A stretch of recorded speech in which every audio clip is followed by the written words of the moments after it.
Hello friends, this is Cara-Renee with Be Reborn Art and Healing. Today I'm creating my last project for Shawn Petite's creative team.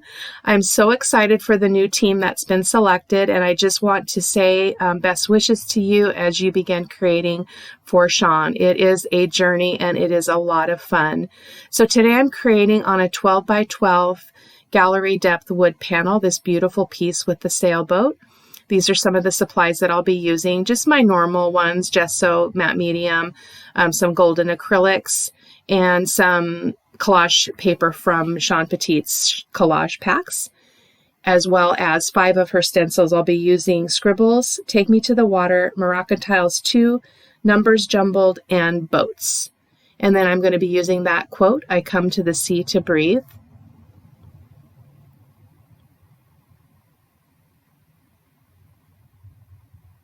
I'll be using that stencil just for those star things. I don't know what they're called, but I like them. And originally the plan was to paper piece the boat using this paper that you see. I knew early on in the process that that was not going to work, just for my style and my level of expertise or lack thereof. I was not able to figure out how to have it not get lost in the background. So I did kind of change the way I was going in this piece, but I didn't want to abruptly cut it off because it is an important part of the creative process to see how we struggle through a change in direction, which is what I'm showing here. So I did not end up paper piecing. I'm applying my background papers with Liquitex matte medium. And these again are, some of them are from my own stash, vintage music pages, and the others are from collage packs from ShawnPetite.com.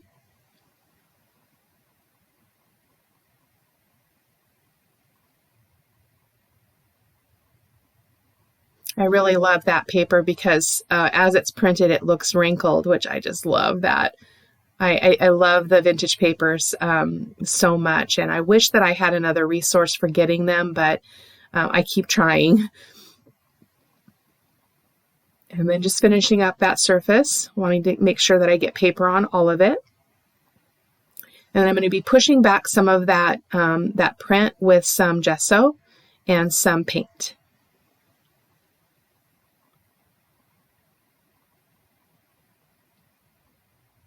I did go ahead and mark out where I wanted my sailboat to go just so that I had an idea of the area that I needed to keep clear of some really textured bits because, you know, my creative style, I do like a lot of texture, and that can create a problem when trying to get your focal image on your piece. So I'm kind of learning that as I go a little bit.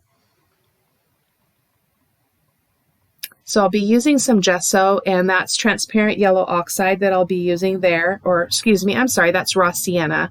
And I'll be using that with the gesso and then my small brayer to push that print back.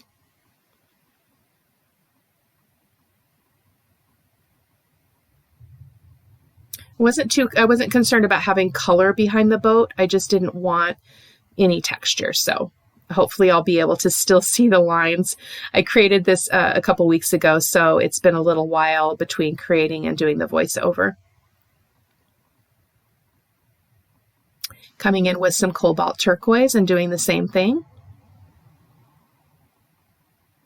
Using both the turquoise and the gesso, and then the brayer to brayer that out and kind of push that color around.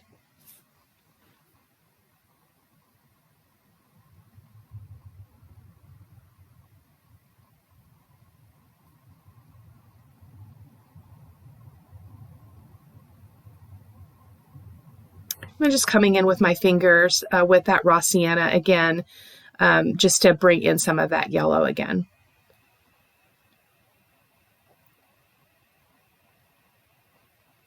Just to have a hint of that sunny color. I really like how it turned out in the final piece. Just it's kind of got a glow to it, which is really beautiful. And I made sure I dried that really good before I move on to the next step, which is what I always do. And I strongly suggest that you do it too so that you don't get a bad surprise. So I'm going to be using my Liquitex modeling paste and just applying the modeling paste through the stencil on those bits. Those, I don't know what they are called, but they're nautical anyway. And I really liked them. I love how they turned out in the final piece as well.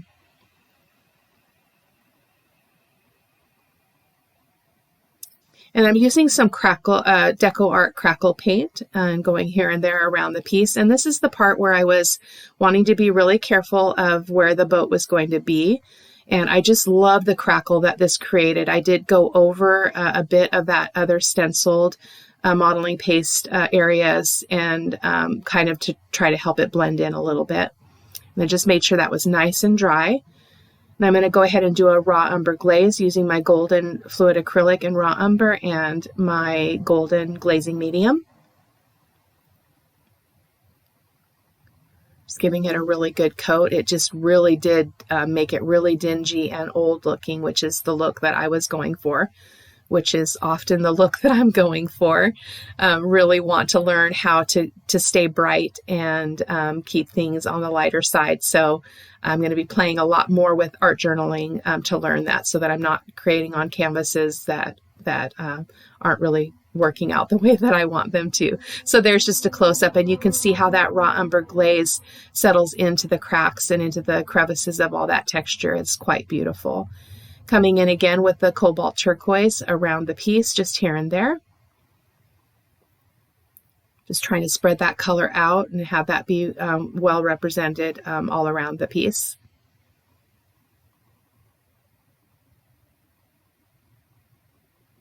Just loved the texture though. It's so beautiful. In the final piece, it was just extraordinary. Now I'm coming in with this is a high flow. I believe it is also the transparent yellow oxide. But all of the supplies will be listed on the blog, on Shawn's blog, when this gets posted. So you can go ahead and hop on over and check that out. And I made it run from the top as well as from the bottom. And I went back to my tried and true technique of attaching the stencil to a piece of chipboard and applying the texture paste through the stencil and then cutting that design out. It really works well for me. It's just, it's kind of a no-fail kind of thing that I really enjoy. So I did it again because the paper piecing just was not working for me. So I'm giving it a good coat. I did have some trouble there on the bottom left where I know that the modeling paste went under the stencil, but I deal with that after I get that lifted off. So making sure that the coat is just as even as possible there. I really love doing it on the chipboard because I can cut it out and I have a really tangible three-dimensional piece to work with. So I did make sure that that was fully dry before I move on to cutting it out.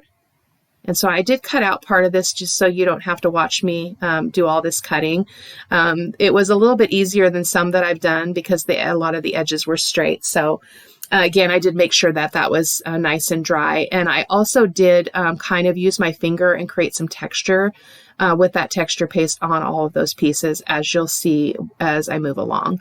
So I'm using my Ranger Black Archival ink to go ahead and stencil on some of these elements from the stencils onto the pieces of the boat. A little bit of script, a little bit of numbers, and then those other nautical symbols of whatever they're called. This doesn't end up showing up a lot. You'll see as we move through that I finished the video with the boat being mostly yellow with some blue highlights. I did come back off camera and fix that, which you'll see in the final photos. It just wasn't working out. And I didn't really realize that I didn't like it until I was already done with the video. So, and again, sometimes that is just part of the process as well. So giving that a good coat of the raw sienna on all of the pieces. I really liked it because it was not too opaque, so you could still see a lot of that stamping behind or under the paint. So now I'm just playing with the placement of my boat pieces. Had a lot of challenge with this because I didn't really look at how the boat was shaped before I stuck it in the water, so I had to really play around with that. So That is another really important part of the process, is you do want to make sure if you're using modeling paste with your stencils that you're sticking it in water right away. Going ahead and adhering my pieces with my heavy gel, and that is Liquitex heavy gel. Just kind of dabbing it up with the towel there, just to get all the extra off so it's not remaining on the surface.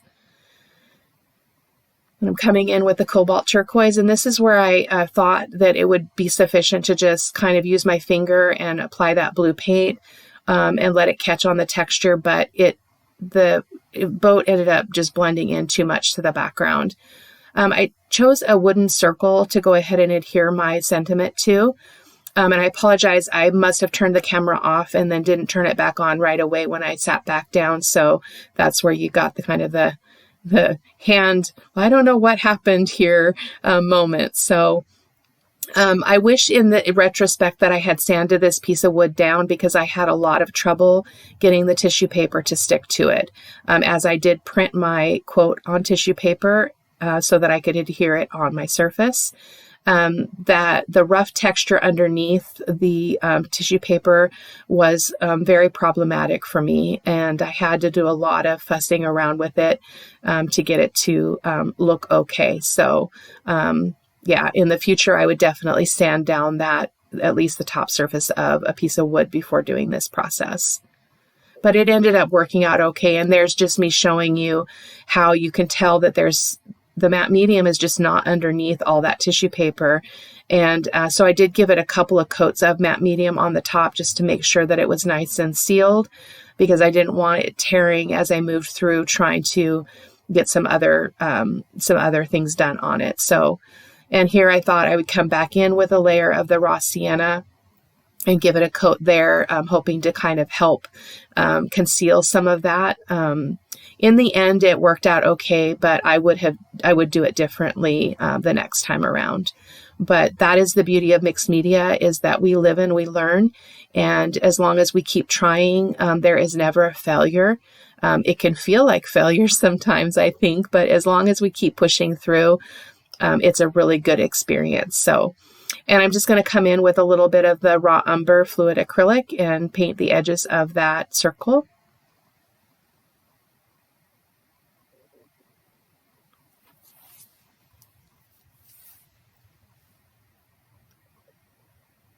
And then just using my finger just to kind of, again, skip that raw umber paint around here and there. There was quite a bit of texture on this wood piece that I'm catching, even though there's tissue paper on it.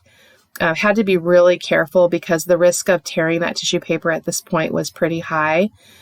So I was thankful that I didn't actually tear it, so I didn't have to start over. I kind of wished that I had paused and just did the sentiment again, but I didn't. So now I'm going to go ahead and come in with the numbers jumbled stencil and do some stenciling with my Ranger Black archival ink here and there around the piece. Really love the numbers.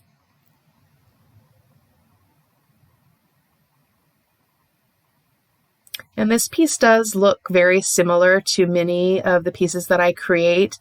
And so even though that's kind of my comfort zone and it's what I know, as an artist, I am working on expanding and exposing myself to different techniques so that I can create some more variety in my art.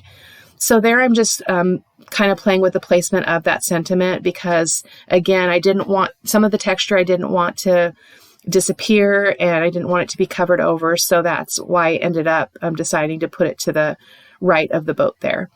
Coming in with the Moroccan Tiles 2 stencil and doing some stenciling as well with my black archival ink. Again, just here and there, not a lot. I decided I needed a little more numbers. You gotta have more numbers.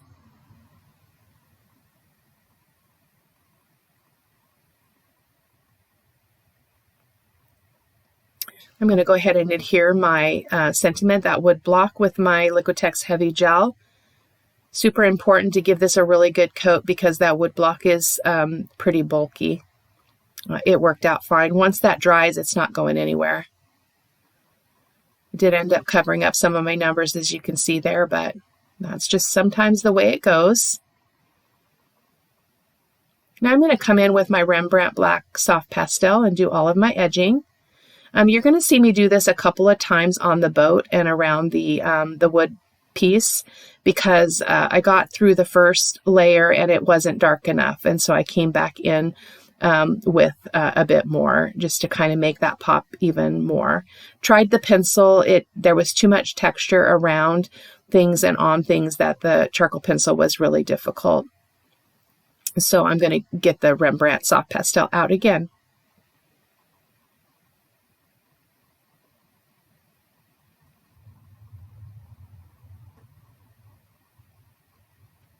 And there's the second round. This was really important, and I think it really helped make this really pop off the canvas. And again, as I mentioned before, I do come back and do some more finessing on this piece. On the boat, I felt like it just was blending into the background too much. So I'm coming back in, touching up those words again, because they still seem to be a little bit light and broken. So just using a permanent pen there to do that. And then realized that that was a Sharpie and that I was not going to be able to blot it up at all, but that's okay.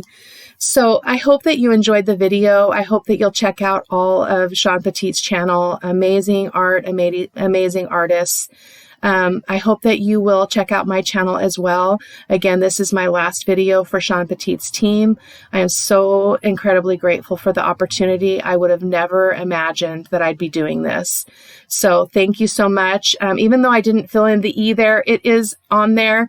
I hope that you enjoyed. I hope that you learned something, and I hope that you'll continue to check back and watch the new team as they begin creating.